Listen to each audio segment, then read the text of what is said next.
यदा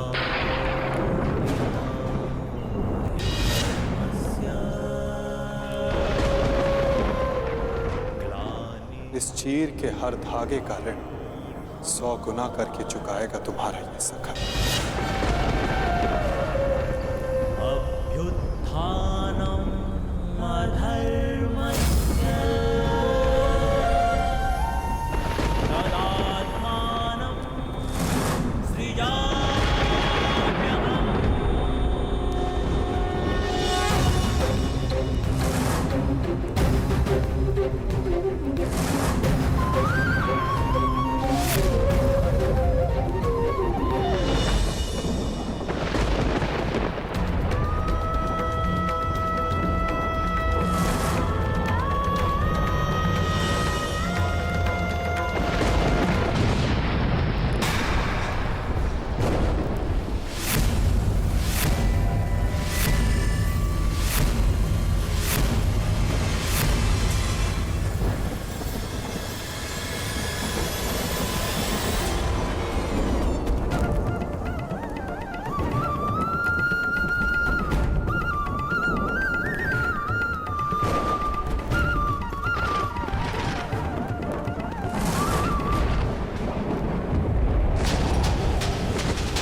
नीच।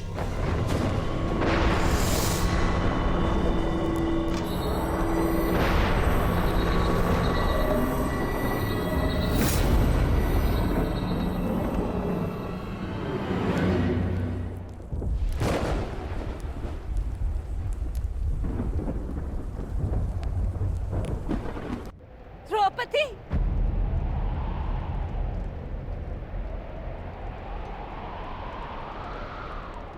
पुत्री द्रौपदी,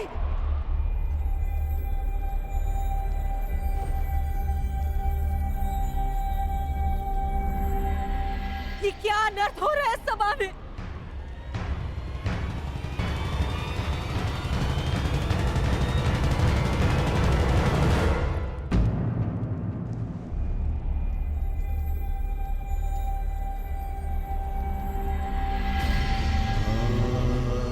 मेरे निकट मत आइएगा माताश्री। मैं मलिन हूँ। नहीं नहीं पुत्री, मेरी पुत्र वधु मलिन नहीं हो सकती। मैं आपकी पुत्र वधु नहीं, ना ही कुरुवंश की कुलवधु।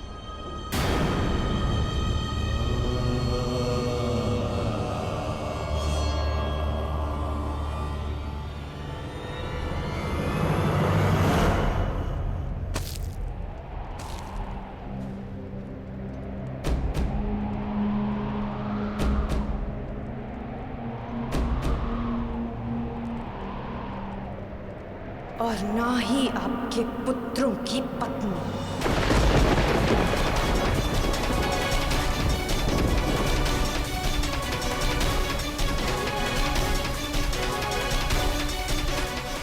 मैं एक जीता जागता शव हूं। शव, इस संसार की स्त्रियों की लुटी हुई मर्यादा का। मैं कुंड हूं, इस सृष्टि की सभी स्त्रियों के आंसुओं का। आज मैं अग्नि नहीं, आज मैं अग्नि सुता नहीं, स्वयं अग्नि हूं। इस मूक मौन सभा के शमशान में जलते हुए नारी के मान के चिता की अग्नि हूं मैं, जो सब कुछ भस्म कर देगी, सब कुछ नाश कर देगी।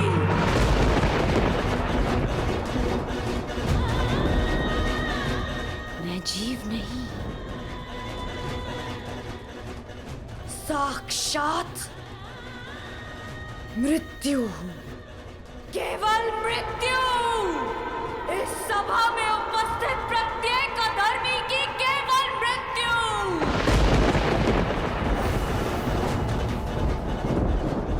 जो इस नग्न सभा में विनाश का नग्न नृत्य करेगी, जो सभा मेरा अपमान देखकर मौन रही, वो सदा के लिए मौन रह जाएगी। मुझसे हरण किए गए वस्त्र इस सभा में सभी के शव वस्त्र बनेंगे। जिसने मेरे अपमान पर अट्टहास किया, उन सबकी मृत्यु पर ऐसा विलाप होगा कि संसार युगों तक स्मरण रखेगा।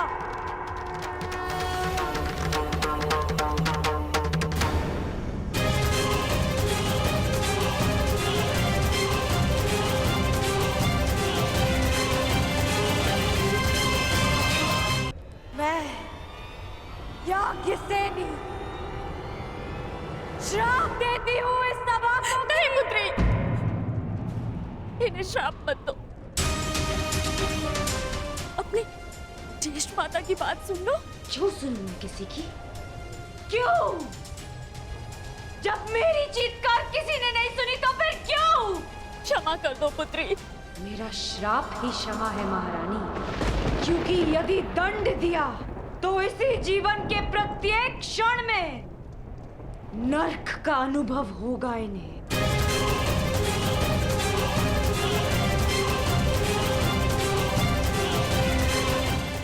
हाँ पुत्री पांचाली,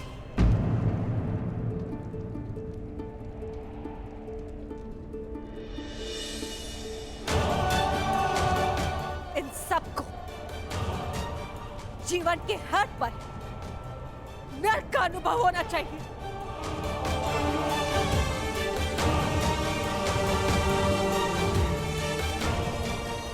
हस्तिनापुर के रक्षकों के मध्य, हस्तिनापुर के आचार्यों के रहते, संसार के सबसे बड़ी नीतिवानों के मध्य यह नर्क कैसे हुआ?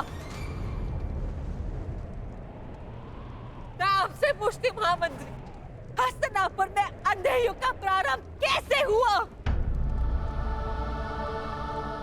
क्यों नहीं आपने इच्छा मृत्यु मांग ली ताजश्री? और आपने क्यों नहीं अपने ही वाणों से अपने हृदय को भेद लिया द्रोणाचार्य?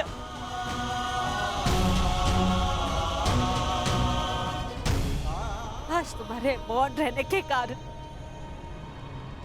देवताओं पर से विश्वास उठ चुका है मेरा। कैसे होने दिया ये अपना? कैसे बन गए इनके दास? कैसे? मैं द्वारका से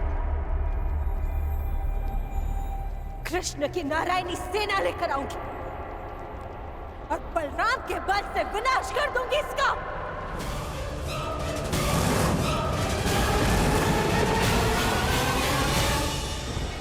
सुन रहे हैं आप महाराज? सुनाई तो दे रही है ना आपको? हस्तिनापुर की ओर बढ़ रहे इस विनाश के पश्चात अपने आंखों पर पट्टी बांधते समय मैंने ये नहीं सोचा था कि एक दिन ऐसा भी आएगा आप अपने मन की आंखों पर पट्टी बांध लेंगे। अगर थोड़ी सी भी लज्जा शेष है आप में तो कुछ कीजिए, इस ज्वालामुखी को फटने से रोक लीजिए महाराज। आज निश्चित रूप से ही हस्तिनापुर लज्जित हुआ है। पांचाली पुत्री, मैं तुम्हें वर देता हूं, तुम जो चाहोगी वैसा ही होगा। क्या चाहती हो पुत्री? मांगो, मेरा वचन है तुम्हें। एक स्त्री के लिए उसका मान सबसे बड़ा होता है और इस सभा में पहले उससे उसका सब कुछ छीन लिया और अब ये प्रस्ताव रख रहे हैं कि जो वर मांगोगी मांग लो। अब मैं मांगूंगी नहीं, दूंगी, श्राप दूंगी। मैं याज्ञसेनी इस गुरुकुल को श्राप देती हूँ कि क्षमा करो, मेरे मूर्ख पुत्रों को श्राप देकर उनका त्राण मत करो। तुम्हें जो चाहिए वो मांगो, परंतु श्राप मत दो। मुझसे जो छीना गया वो मुझे कोई नहीं लौटा सकता, परंतु इस अधर्मी खेल में मेरे पतियों से जो छीना गया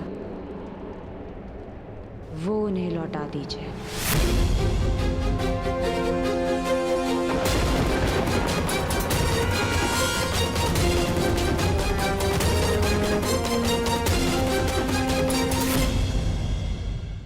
इस अधर्मी खेल में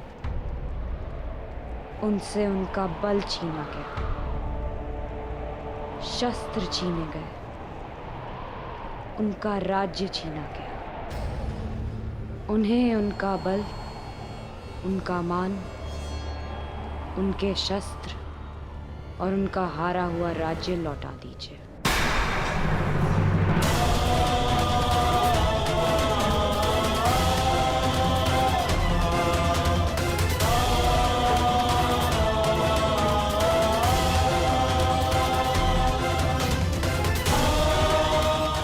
वाह, अब भी मौन है सब। और आप कह रहे थे दिया जो तुमने मांगा दिया, पांडवों का राज्य, संपत्ति, शस्त्र और बल, मैं सब लौटाता हूं।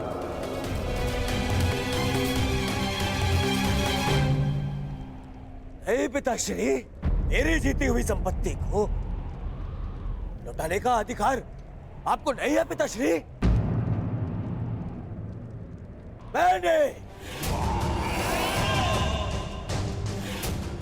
इस युद्ध में जो भी जीता है वो अपने बल पर जीता है, अपने।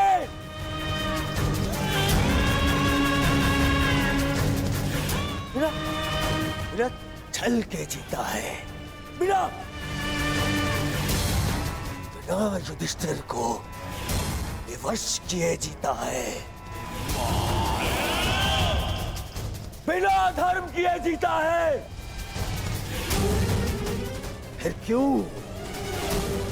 मैं इसे लौटा दूं? क्यों?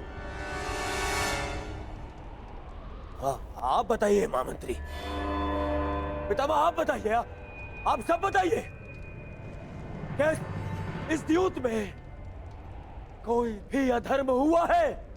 कोई भी?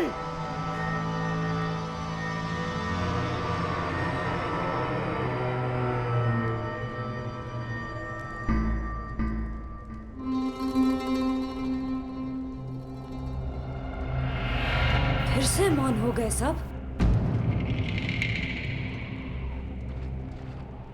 अधर्म सामने खड़ा होके पूछ रहा है कि उसने क्या अधर्म किया, और सब फिर से मौन।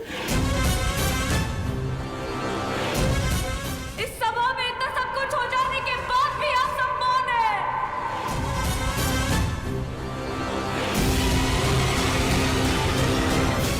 रहिए मौन सब, रहिए मौन। परंतु इस अधर्मी दुर्योधन को उसके कुकर्मों का दंड अवश्य मिलेगा, और उससे पहले इस सभा में उपस्थित वो हर व्यक्ति जिसने मौन रहकर ये अधर्म होते हुए देखा, उन्हें उनके मौन रहने का दंड मिलेगा।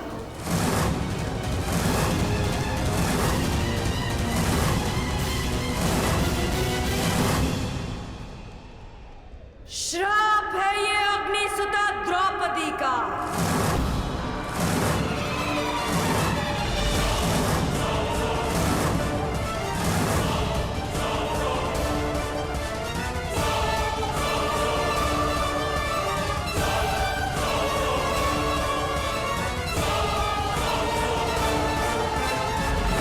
उपस्थित वो हर व्यक्ति जिसने मौन रहकर ये अधर्म होते हुए देखा, उन्हें उनके मौन रहने का दंड मिलेगा।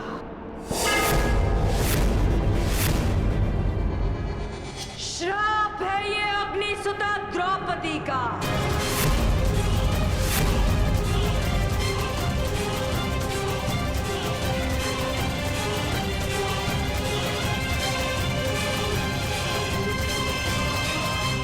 पांचाली, वहीं रुक जाइए महान पांडु पुत्रों।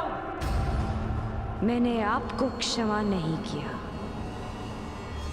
अब आप सबका मुझ पर कोई अधिकार नहीं। वो अधिकार आप पहले ही हार चुके हैं, और उसका प्रतीक है ये खुले हुए केश, जिन पर अब कभी चूड़ामणि नहीं सजेगी।